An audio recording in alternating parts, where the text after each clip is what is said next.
Hello, this is Spencer Green. I am doing my final project for the Walking Dictionary class. I'm doing it on the effect of language on wartime propaganda and like of wartime propaganda. Little warning: this will talk about rape and have some nudity. Okay, so I'm gonna talk about specific cases, specific countries during specific wars, and talk about the different ways, their different propaganda and how each affected the people, the language they used affected the people during the war and afterwards. First is England during World War One. One of the main things the propaganda in England focused on during World War One was when Germany invaded Belgium. Belgium was neutral and they had signed a treaty not to invade, and it was very disturbing to the English people. Like, the Belgians were very innocent in their mind, and to invade them was like a big crime. So there's a lot of propaganda about that. They also had a lot of propaganda about rape. They, the Germans raping women in towns they would go through and killing civilians and um, just mutilating their bodies.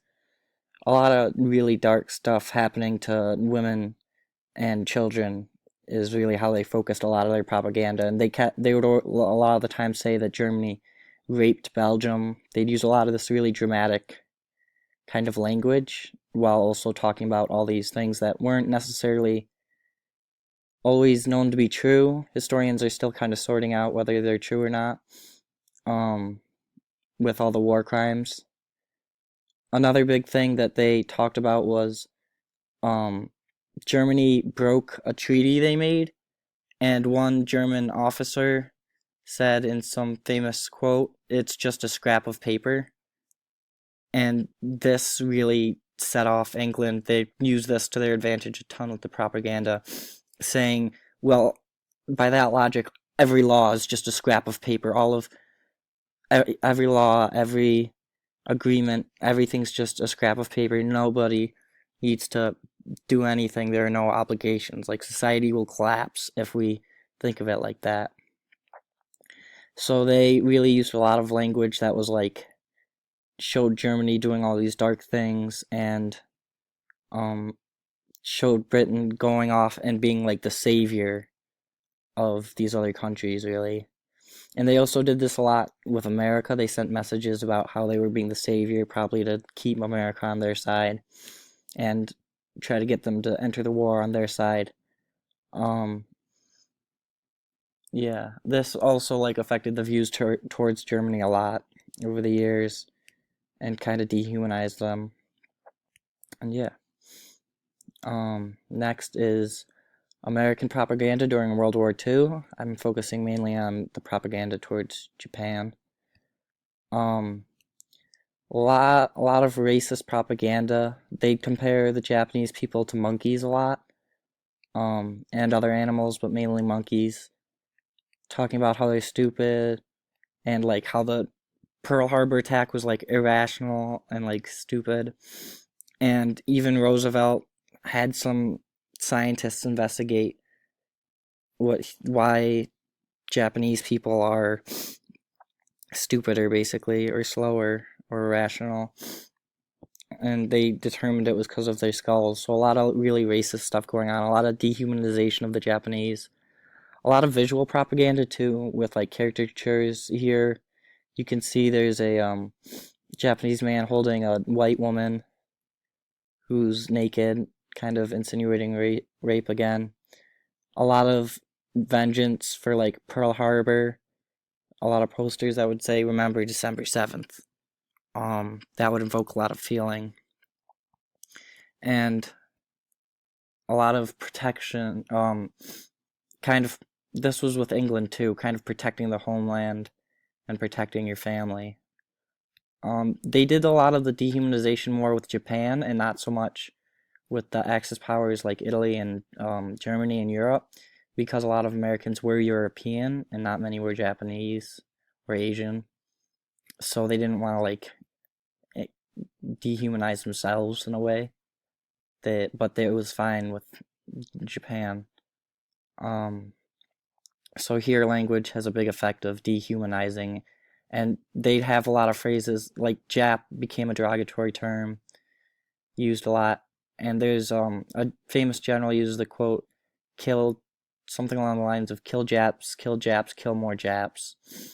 They try to make a lot of catchy phrases of like propaganda, and this language is really used.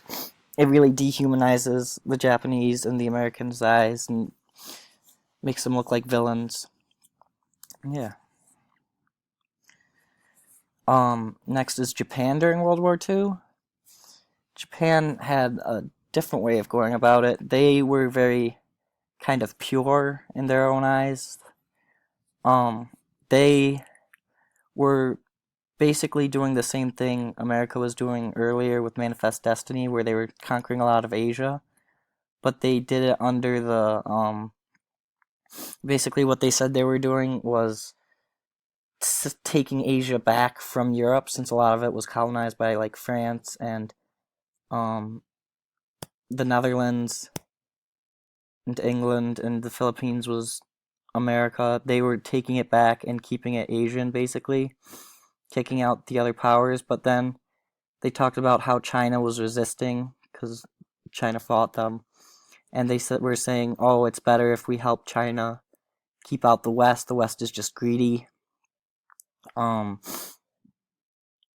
yeah, they also had a lot of racist stuff towards the European Axis powers of America, but it's a lot more of like, do this to help your country, a lot more that, and it's a lot more of we're the good guys helping out, which made, in the people's eyes, made their cause righteous and made it good. And even when they were losing, the propaganda was like, we at least we're pure and we're good. We're losing, but we're good. So it still kept the morale way up. And then lastly is Germany during World War II.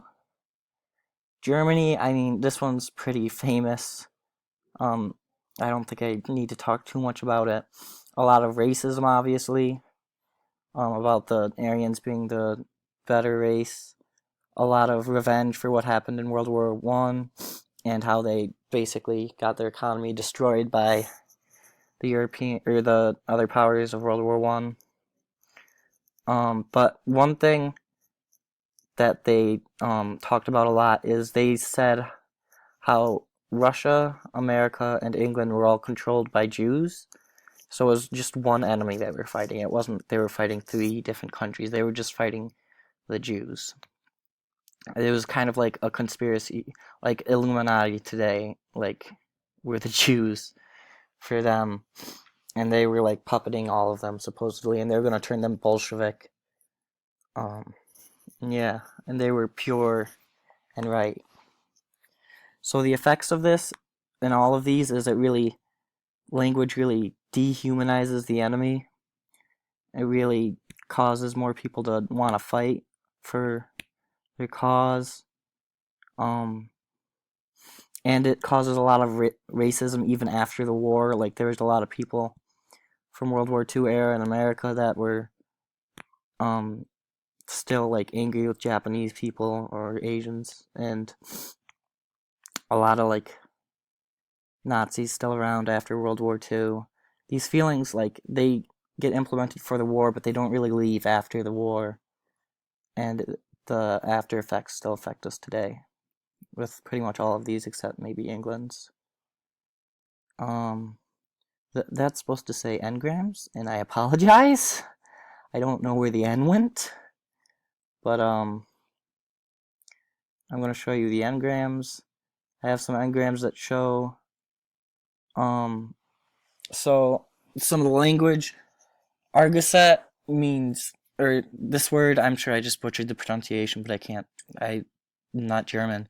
This is the word for exterminate, pretty much, in German. And you can see it really spikes around the 1940s during World War II. And this is for, like, destroy, and it really spikes in World War II. And because they talked a lot about, number one, the Jewish countries wanting to destroy their culture, and about destroying the Jews. Another one I thought was interesting was scrap of paper.